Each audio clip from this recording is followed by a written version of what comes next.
2006 সালের গ্রীষ্মকালে নিউ ইয়র্কের বার্নস অ্যান্ড নোবেল লাইব্রেরি থেকে আমি অনেকগুলা বই কিনি, যার মধ্যে একটা বই ছিল দ্য লিটারেরি 100। লিখেছেন ড্যানিয়েল এস বার্ট নামে একজন। এই বইতে তিনি বিশ্ব সাহিত্যে যারা সবচেয়ে বেশি প্রভাব বিস্তার করেছেন এমন 100 জন সাহিত্যিকের একটা তালিকা তৈরি করেছেন, এবং সেই তালিকায় রবীন্দ্রনাথ ঠাকুরের নাম ছিল 90 নম্বরে।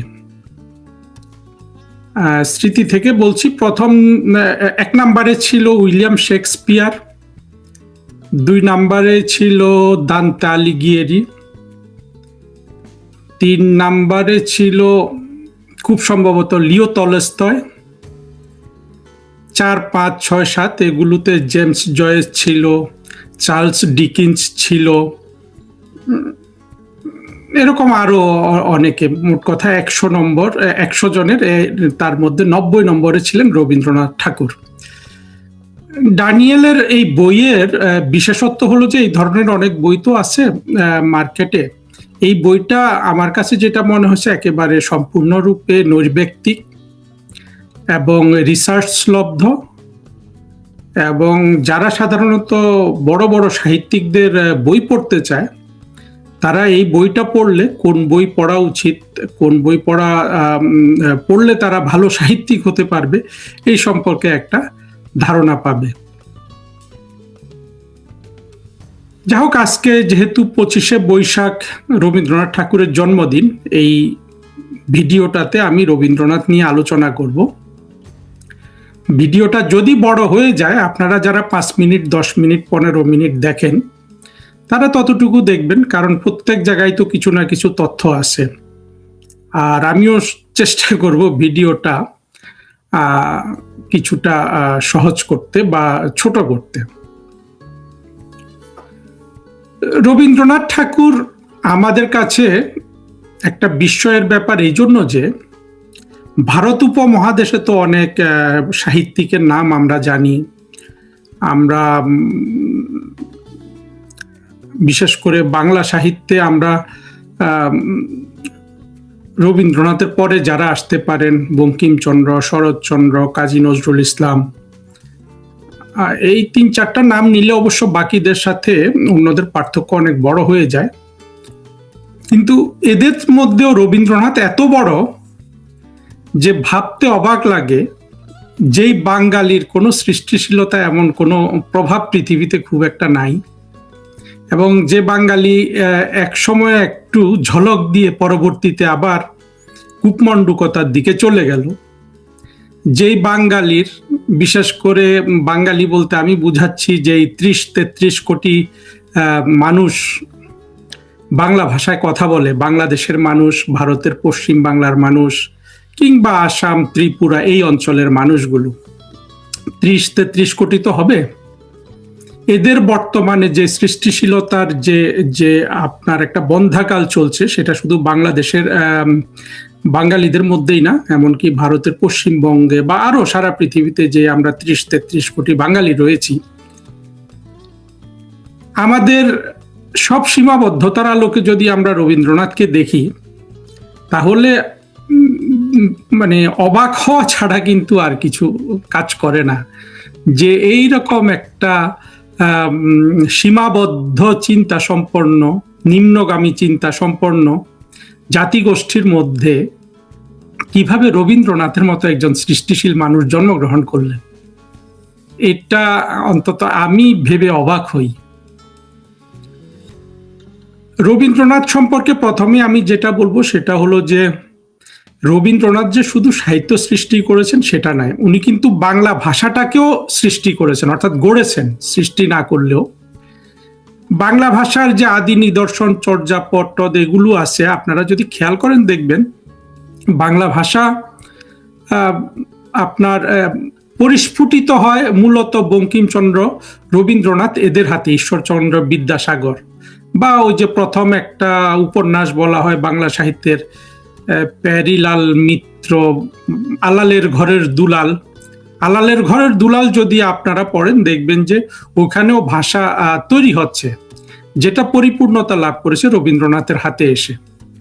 এবং রবীন্দ্রনাথ ঠাকুরের পরে বাংলা ভাষা কিন্তু আমি বলবো যে বিকাশ হওয়া তো দূরে থাক, ভাষাটাকে আরো সংকুচিত করা হয়েছে। রবীন্দ্রনাথ ঠাকুরের পরবর্তীতে যারা বাংলা ভাষা নিয়ে কাজ করেছেন, ভাষার উন্নতি করেছেন, কেউ করেন নাই।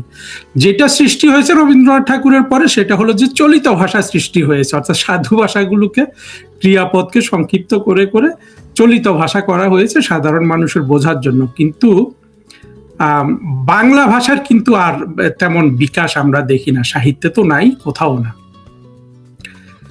সুতরাং রবীন্দ্রনাথ ঠাকুরকে ওই কৃতিত্বটা দিতে আমাদের ভুল করলে চলবে না। যেখানে ধরুন ইংরেজি ভাষা তো অত্যন্ত বড় একটা ভাষা। ইংরেজি ভাষা যেমন পঞ্চদশ ষোড়শ শতকে, অর্থাৎ শেক্সপিয়ার বা তার একটু পরে যে পর্যায়ে বিকশিত হয়েছিল, বাংলা ভাষা সেই পর্যায়ে বিকশিত হয়েছে সেই ঊনবিংশ শতাব্দী বা আর্লি যে অষ্টাদশ শতাব্দীতে, যেটা রবীন্দ্রনাথের সময়টা আমরা বলতে পারি। তারপরে ইংরেজি ভাষার বিকাশের তো আর কোনো শেষ নাই, সেখানে বড় বড় সাহিত্যিকরা জন্মগ্রহণ করেছেন এবং ইংরেজি ভাষা আবার সাম্রাজ্যবাদের ভাষা হওয়াতে সারা পৃথিবীর বড় একটা অংশ এটাকে গ্রহণ করেছে। কিন্তু আমরা বাংলা ভাষার বিকাশে আমরা কিছু করতে পারিনি। আর সাধারণত ভাষার বিকাশ কিন্তু সাহিত্যিকদের হাতে হয়, লেখকদের হাতে, এবং সেটা সাহিত্যিকদের হাতে, অর্থাৎ যারা ফিকশন লেখেন বা কবিতা, অর্থাৎ গদ্য এবং পদ্য, গল্প লেখেন অথবা কবিতা লেখেন, তাদের হাতে ছাড়া কিন্তু ভাষার বিকাশ হয় না। প্রবন্ধ রচনাকারীর তো ভাষার বিকাশের কোনো সুযোগ নেই, সে তো চলিত ভাষাকেই প্রাধান্য দিবে। বাংলা ভাষার এই অদক্ষতা রবীন্দ্রনাথের মতো যদি আরো 5-6জন সাহিত্যিক পরবর্তীতে জন্মগ্রহণ করতেন, কিংবা রবীন্দ্রনাথ না হোক, অন্তত শরৎচন্দ্র, বঙ্কিমচন্দ্র, কাজী নজরুল ইসলাম, এই মাপেরও যদি আরো 4-5জন সাহিত্যিক বিভিন্ন কাল জুড়ে আসতেন, 10 বছর, 20 বছর, 25 বছর পর পর, তাহলে বাংলা ভাষার একটা উচ্চতা তৈরি হতো। আমাদের দুর্ভাগ্য যে আমরা সেটা কিন্তু বাংলা ভাষায় পাইনি। রবীন্দ্রনাথ যে ভাষাটা সৃষ্টি করে দিয়েছেন, বা কাজী নজরুল ইসলাম পর্যন্ত বাংলা ভাষার যে বিকাশ, তারপরে যারা কবি টবি হয়েছেন, অনেক নাম করা কবিও আছে, এর মধ্যে বিষ্ণু দে ইত্যাদি, সুধীন্দ্রনাথ দত্ত, কিংবা আমাদের যদি বলি শামসুর রহমান, তাদের অনেক সুনাম করা যাবে, কিন্তু ভাষার বিকাশে কারো কিন্তু কোনো ধরনের অবদান নাই। বা সাহিত্যিকদের মধ্যে যে যারা পরবর্তীতে, বিশেষ করে সমসাময়িক কালে যারা গদ্য সাহিত্য লিখে অনেক জনপ্রিয়তা পেয়েছিলেন, সুনীল গঙ্গোপাধ্যায়, শীর্ষেন্দু মুখোপাধ্যায়, হুমায়ুন আহমেদ, তাদের কারো হাতে কিন্তু ভাষার কোনো বিকাশ হয় নাই, ভাষা বরঞ্চ নষ্ট হয়েছে অনেকের হাতে। যেমন আখতারুজ্জামান ইলিয়াসের হাতে বাংলা ভাষা নষ্ট হয়েছে, এবং অদ্ভুত অদ্ভুত লম্বা লম্বা বাক্য রচনা করা, মানে ভাষার বিকাশে করা তো দূরে থাকুক, ভাষাটাকে এরা ঠিক মতো ব্যবহারই করতে পারেনি। অথচ একটা জিনিস আবার মনে রাখা দরকার, সেটা হলো বাংলা ভাষা সাহিত্য রচনার জন্য এবং শক্তিশালী ভাষা হিসাবে পৃথিবীতে এমন ভাষা খুব কম আছে। এবং যারা গবেষণা করে তাদের কাছ থেকেই আমি শুনেছি যে স্প্যানিশ ভাষা আর বাংলা ভাষা, এই দুটো নাকি সাহিত্য রচনার জন্য সবচেয়ে উপযুক্ত ভাষা। যাই হোক, এগুলো অনেক বড় তর্ক। আমি যেটা বলতে চাচ্ছি সেটা হলো যে আমরা এমন একটা উর্বর ভাষা পেয়েও আমরা ভাষাটাকে সাহিত্যে কাজে লাগাতে পারলাম না। এবং আমাদের সেরকম কোনো রাজনৈতিক নেতাও নাই যে এগুলো নিয়ে চিন্তা ভাবনা করবেন। আর ভাষা নিয়ে যদি আমরা ভালো কাজ না করি, জাতি হিসাবে আমরা ছোট হয়ে যাই, আমাদের চিন্তার ক্ষেত্র সংকুচিত হয়। আর যেখান থেকে তৈরি হয় জঙ্গিবাদ, যেখান থেকে তৈরি হয় ফরহাদ মজহার, সলিমুল্লাহ, এদের মতো আপনার বুদ্ধিজীবীরা যারা ভাষা ধ্বংস করার কাজে ব্যাপৃত। ফাহাম আব্দুস সালাম নামে এক ছেলে, বিএনপির দ্বিতীয় বুদ্ধিজীবী, সে কয়েক বছর আগে একটা বই লিখেছিল, সেই বইয়ের যেসব ঘটনা আমি বিভিন্ন জায়গায় দেখেছি, এবং ফাহাম নিজেও মাতব্বরি করে বলে যে ভাষা নিয়ে তার যেসব আইডিয়া সে দেয়, এখানে এগুলো তো আসলে ভাষাটাকে মেরে ফেলা। অর্থাৎ এরা বুঝতেই পারে না যে ভাষার গুরুত্ব কতটা, ভাষার বিকাশ যে চিন্তার বিকাশের সাথে জড়িত, ভাষার বিকাশ যে সৃষ্টিশীলতার বিকাশের সাথে জড়িত, একটার বিকাশ যে আরেকটার বিকাশের সাথে অঙ্গাঙ্গিভাবে জড়িত। এটা যারা বুঝতে না পারে তারা তো আসলে লেখক সাহিত্যিক হওয়ার যোগ্যতা রাখে না। যার কারণে আমরা দেখি যে সলিমুল্লাহ খানরা বই লিখতে পারে না, আর ফাহাম আব্দুস সালামরা ঝলক দিতে আসে, কিছু তরুণ তরুণীকে নষ্ট করতে আসে, এবং তারা সবকিছু, অবশ্য এদের কোনো প্রাসঙ্গিকতাও নাই, গুরুত্ব নেই, আলোচনা করারও এদেরকে নিয়ে কিছু নাই রবীন্দ্রনাথের আলোচনায়। তবে বাংলা ভাষা সম্পর্কে যে দু একটা কথা বলা প্রয়োজন মনে করেছি সেটা আপনাদের জন্য বললাম। আবার রবীন্দ্রনাথে ফিরে আসি। রবীন্দ্রনাথের সৃষ্টিশীলতা এত ব্যাপক, এবং সাহিত্যের সব শাখায় যেভাবে তিনি লিখেছেন, এইটা আবার বিশ্ব সাহিত্যে কাউকে করতে দেখা যায় না। যে ড্যানিয়েল এসবার্ট যে তার তালিকায় যাকে 1 নম্বরে রেখেছেন, সেই উইলিয়াম শেক্সপিয়ার, উনি কি লিখেছেন? নাটক লিখেছেন আর কবিতা লিখেছেন। কিন্তু এই রবীন্দ্রনাথের মতো সব দিকে গদ্য, পদ্য, নাটক, উপন্যাস, পত্রোপন্যাসটা চিঠিপত্র, তারপরে সব শাখায় যা যা যা আছে আর কি, কবিতা, গীতি কবিতা, নাটক, উপন্যাস, প্রবন্ধ, কোনো কিছু তো রবীন্দ্রনাথ বাকি রাখেননি। এবং একজন মানুষ কিভাবে এত সৃষ্টিশীল হয় সেটা আসলে সেই জিনিসটা নিয়ে বোধহয় অনেক চিন্তা ভাবনার বিষয় আছে। তবে এটা নিয়ে আমার একটা সমালোচনাও আছে, সেটা আমি পরের দিকে বলবো। রবীন্দ্রনাথ উপন্যাস লিখেছেন খুব সম্ভবত 12টা।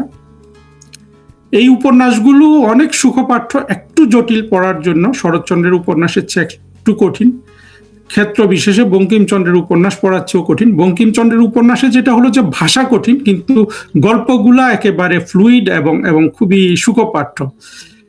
ইনফ্যাক্ট ঔপন্যাসিক হিসাবে বাংলা সাহিত্যে আমার সবচেয়ে প্রিয় কিন্তু বঙ্কিমচন্দ্র চট্টোপাধ্যায়, তারপরে রবীন্দ্রনাথ ঠাকুর, তারপরে শরৎচন্দ্র চট্টোপাধ্যায়। রবীন্দ্রনাথের উপন্যাস কি বিশ্ব সাহিত্যে জায়গা করার মতো আছে? না, নাই। রবীন্দ্রনাথের সেরা উপন্যাস আমার দৃষ্টিতে হলো ঘরে বাইরে, খুব ছোট একটা উপন্যাস, এবং এইটা খুব সম্ভবত বাংলা সাহিত্যে এত পিনেট্রেটিং, অর্থাৎ এত বেশি ধারালো উপন্যাস বাংলা সাহিত্যে খুব একটা দেখা যায় না। অর্থাৎ যারা মহারথী সেই 3, বঙ্কিম, শরৎ, রবীন্দ্রনাথের মধ্যে ও ঘরে বাইরের মতো এরকম একেবারে গীতিধর্মী উপন্যাস, একে তো ভাষা, দ্বিতীয় চরিত্র, কিছুটা আধুনিকতা, এইরকম উপন্যাস বাংলা সাহিত্যে তুলনা করলে খুব একটা পাওয়া যাবে না। তারপরেও এটা বিশ্ব সাহিত্যের অন্যান্য উপন্যাসের সাথে, যে উপন্যাসগুলো অর্থাৎ 100 উপন্যাসের যদি আমরা নাম করি, ঘরে বাইরের ওইখানে জায়গা নেই। এর না থাকার দুটো কারণ আছে। একটা হলো যে রবীন্দ্রনাথ গদ্য সাহিত্যে সেই ভীষণটা তৈরি করতে পারেননি, যেটা যেমন রুশ সাহিত্যিকরা করেছেন। রুশ ভাষা সাহিত্য রচনা করেও লিও তলস্তয় কিংবা দস্তয়েভস্কি, তারা যে ভীষণ তৈরি করেছেন সেই ভীষণটা আসলে সবার সাথে মিলে যায়। এটা হলো যে ইউরোপের কাছাকাছি থাকা তো একটা হয়েছে, কারণ তাদের অনেক বেশি অনুবাদ হয়েছে, আর বাংলা ভাষার রবীন্দ্রনাথ তো তেমন খুব একটা ভালো অনুবাদ কোথাও হয়নি। প্রথম সীমাবদ্ধতা হলো ভীষণের সীমাবদ্ধতা। রবীন্দ্রনাথ যে গল্প লিখেছেন সেইটার সাথে বৃহত্তর বাইরের পৃথিবী খুব একটা কানেক্ট করতে পারে না, এইটা একটা সমস্যা। আর দ্বিতীয় সমস্যা হলো যে অনুবাদের সমস্যা। তারপরও কিন্তু রবীন্দ্রনাথ বাংলা সাহিত্যে উপন্যাস লেখাতে শ্রেষ্ঠ বলা যায়। তারপরে রবীন্দ্রনাথ কিন্তু ছোট গল্প আবার বিশ্ব সাহিত্যের কাছাকাছি যায়। রবীন্দ্রনাথের যে ছোট গল্প, 95টা কয়টা যে ছোট গল্প নিয়ে ওনার যে গল্পগুচ্ছ, এটা এখানকার অনেক গল্প কিন্তু আবার সেই বিশ্ব সাহিত্যের বড় বড় ছোট গল্পকার মপাসা, গিদা মপাসা ফরাসি, কিংবা রুশ আন্তন চেখভ, আম, আরো অনেক আছে। আমেরিকায় কিছু বড় বড় ছোট গল্পকার আছে, যেমন এডগার অ্যালান পো, কিংবা আমরা যাকে অনেক বেশি চিনি ও হেনরি। এদের গল্পের সমতুল্য অনেক গল্প, ছোট গল্প রবীন্দ্রনাথ ঠাকুর লিখেছেন। এখানে রবীন্দ্রনাথ ঠাকুরকে আমরা বিশ্বের মাঝে সেভাবে তুলতে পারিনি, সেই অনুবাদের অভাবে। রবীন্দ্রনাথের নাটক অবশ্যই অনেক ভালো, এবং নাটকে রবীন্দ্রনাথ একেবারে আধুনিকতা অর্জন করেছিলেন, বিশেষ করে রক্তকরবী নাটকের মাধ্যমে। কিন্তু রবীন্দ্রনাথের যে সৃষ্টিটা সবচেয়ে সেরা সেটা কিন্তু ওনার গীতি কবিতাগুলো, অর্থাৎ ওনার রবীন্দ্রনাথের কবিতার চেয়েও রবীন্দ্রনাথের মানে একটু যদি পার্থক্য করে বলি, সেই গান ছিল রবীন্দ্রনাথের সেরা সৃষ্টি। এবং রবীন্দ্রনাথের গানের, রবীন্দ্রসঙ্গীত নিয়ে আমি অনেক বোঝার চেষ্টা করেছি, বিশেষ করে পৃথিবীর অন্যান্য দেশের সঙ্গীত এবং ইয়ের সাথে। সেখানে কিন্তু আমি একটা জিনিস পাইনি, এবং এটা বাংলাদেশের বা রবীন্দ্র সাহিত্য নিয়ে যারা ভারতেও বড় বড় বিশ্ববিদ্যালয় আছে, যারা গবেষণা করে, তাদের চিন্তাধারা এবং তাদের খোঁজ খবর রাখাটা আসলে খুবই সীমিত। তারা কোনো কিছু খোঁজ রাখে না পৃথিবীতে। ফলে রবীন্দ্রসঙ্গীত নিয়ে তুলনামূলক কোনো আলোচনা হয়েছে কিনা আমি জানি না, কিন্তু এমন কোনো আলোচনা হয় নাই যেটা, অর্থাৎ আমাদের মতো যারা এসব নিয়ে খোঁজ খবর রাখে তাদের গোচরে আনার মতো কোনো যে হয় নাই, সেটা হলে তো আমরা জানতাম। অর্থাৎ যে জিনিসটা তৃতীয় পক্ষ থেকে জানা যায় সেটাই তো সেরা হয় সাধারণত, সেরকম কিছু হয় নাই। আমার খোঁজে আমি যেটা দেখেছি যে আসলে রবীন্দ্রসঙ্গীতে সুর এবং বাণী দুটো মিশে যেই সুধাটা তৈরি করে, এটা সারা বিশ্বের কোথাও আর নাই। এটার সাথে সামান্য তুলনা করা চলে ইতালিতে যে আপনার অপেরা সংগুলো আছে সেগুলোর সাথে তুলনা করা চলে, কিংবা কিছুদিন আগে একটা লোক যে নোবেল প্রাইজ পেল শুধু গান লিখে, আমেরিকান, সেই লোকটার নাম তো এখন বলতে পারছি না। এগুলো কিছুই না রবীন্দ্রসঙ্গীতের কাছে। রবীন্দ্রসঙ্গীত শোনা, মেডিটেশন করা একই জিনিস। মেডিটেশনের কথা এখন অনেক বলা হয় না। মেডিটেশন মানে কি? যে প্রাত্যহিক চিন্তা থেকে মুক্ত হয়ে নিজেকে অনুভব করা। মেডিটেশনের যদি কোনো সংজ্ঞা দিতে হয়, ভালো সংজ্ঞা এটাই হতে পারে আর কি। প্রাত্যহিক চিন্তা থেকে, অর্থাৎ আমরা যে নিরন্তর নেগেটিভ থটস করে যাচ্ছি আমাদের মাথায়, সেই চিন্তা থেকে নিজেকে বিযুক্ত করে নিজেকে অনুভব করা, এটাই আসলে মেডিটেশন। রবীন্দ্রসঙ্গীত এই মেডিটেশনের কাজ করে। অনেক সব সঙ্গীতই মোটামুটি কম বেশি মেডিটেশনের কাজ করে। যেমন বিশেষ করে ভারতের বোম্বাই সিনেমা ইন্ডাস্ট্রিতে অনেক ভালো ভালো গান হয়েছে এবং অনেক জোরালো সুর হয়েছে, গজল সঙ্গীত আছে, কিন্তু কোথাও কিন্তু ওই যে রবীন্দ্রনাথের বাণী তো আর পাওয়া যায় না।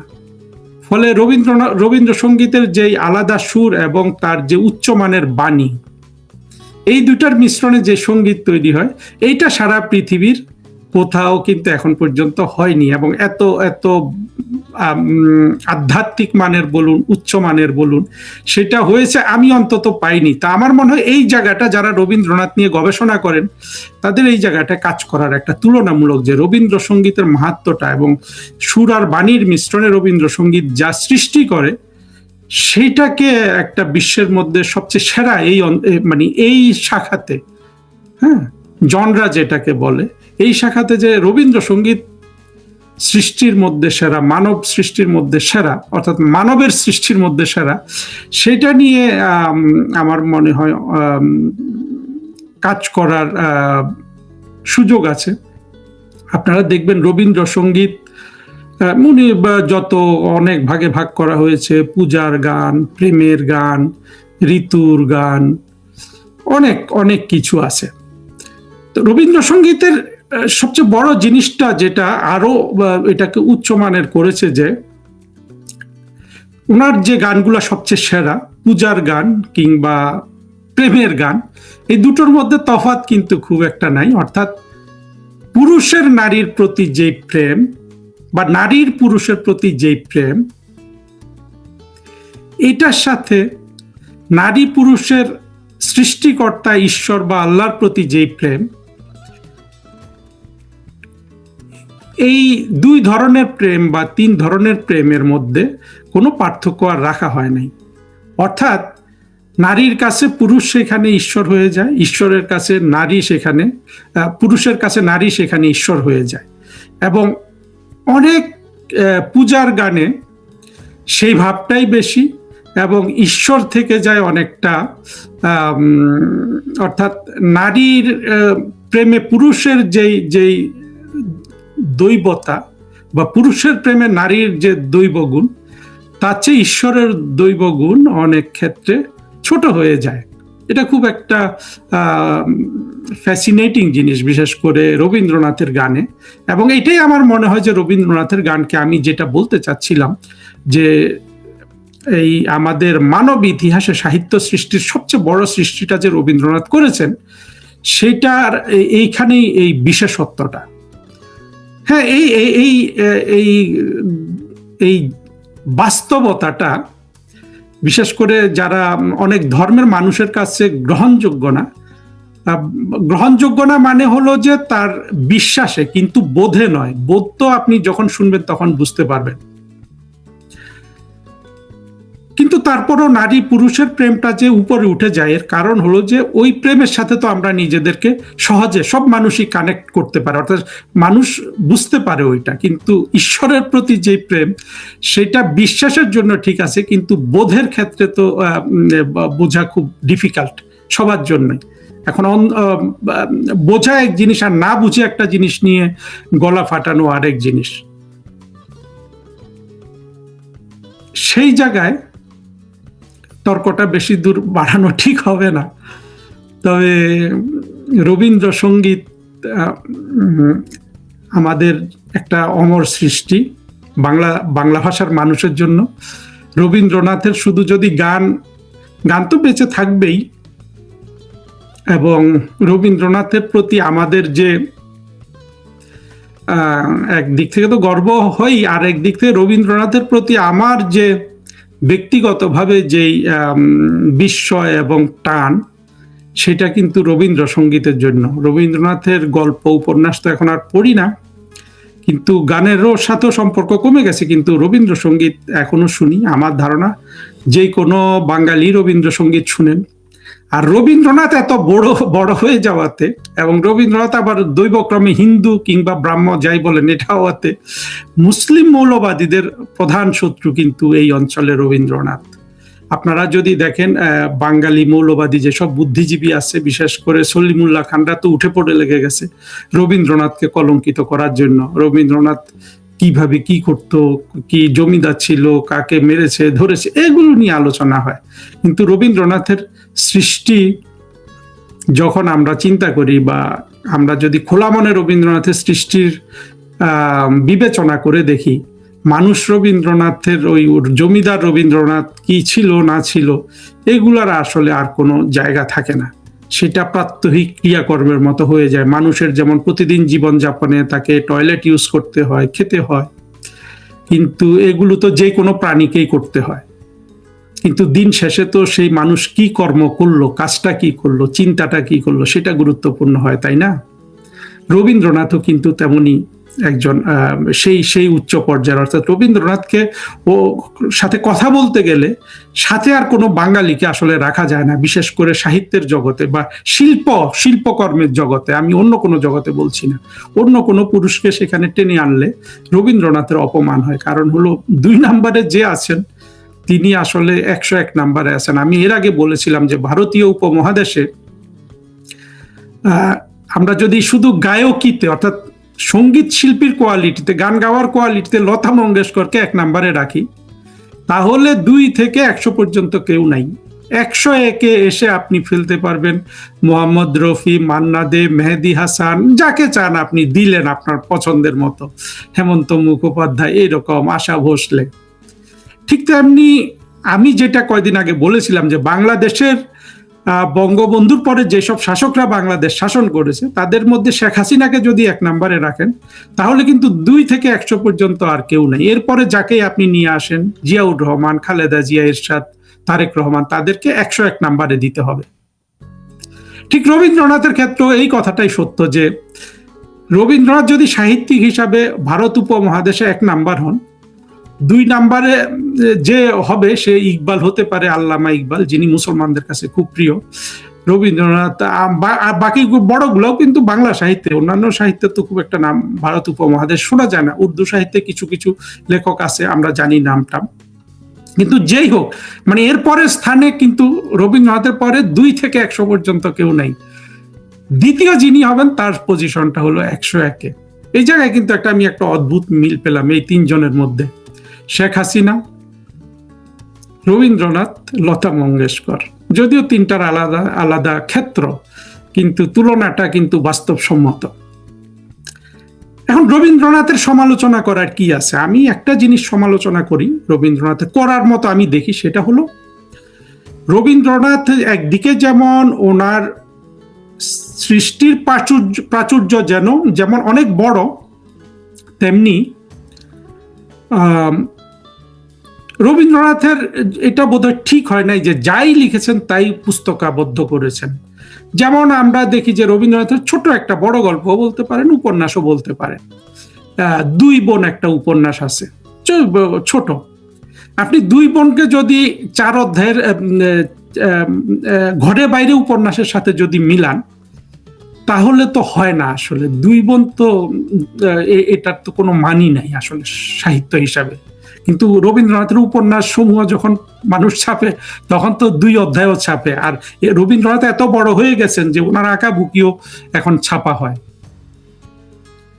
কিন্তু রবীন্দ্রনাথ ওই 2 অধ্যায়টা প্রকাশ না করলেই পারতেন। অনেক বড় বড় সাহিত্যিক আছে, অনেক লেখা তারা ছিঁড়ে ফেলেছেন। রবীন্দ্রনাথে এরকম অনেক আছে। রবীন্দ্রনাথের যে গান 2000 গান আছে, এর মধ্যে 500-600 খুবই মানসম্পন্ন, বাকিগুলো কিন্তু সাধারণ মানের। সাধারণ মান মানে রবীন্দ্রনাথ অনুযায়ী সাধারণ মানের, এটা ওই যে আরেকজনের সাথে মিলালে তো হবে না। তো এই জায়গাটা আমি মনে করি যে রবীন্দ্রনাথ নিজেই যদি তার সৃষ্টিটাকে বেছে দিয়ে যেতেন, আমাদের জন্য সহজ হতো রবীন্দ্রনাথকে গ্রহণ করা, মানে পুরো রবীন্দ্রনাথটাকে পড়ে ফেলা। এখন হলো অনেক বড় হয়ে গেছে। যাই হোক, এটা কতটা সমালোচনা, কতটা অবজারভেশন, সেটা তো বলার দাবি রাখে না, মানে সেটাও আবার বলার অপেক্ষা রাখে। রবীন্দ্রনাথ আরেকটা জিনিস করেছিলেন, যেটাও একটা বিস্ময়ের ব্যাপার। শেষ বয়সে এসে উনি চিত্রকর্ম শুরু করেন। চিত্রকর্ম সম্পর্কে আমি এখানে খুব বেশি বলবো না, কারণ চিত্রকর্ম নিয়ে আমার নিজেরই কোনো তেমন জানাশোনা নেই। কিন্তু এটা তো তিনি খুব নাম করেছিলেন, অর্থাৎ পেইন্টার হিসাবে। এমনকি রবীন্দ্রনাথকে পাশ্চাত্যে পেইন্টার হিসাবে তার কবি কিংবা ঔপন্যাসিক, ছোট গল্পকারের চেয়েও বেশি মূল্যায়ন করা হয়। এটাও কিন্তু একটা অবাক করা বিষয়। অর্থাৎ রবীন্দ্রনাথ কি এই জন্যই পেন্টিং শুরু করেন যে উনি পশ্চিমের সাথে সংযোগ স্থাপন করার জন্য, না কি জন্য, এটা একটা বিস্ময়ের ব্যাপার।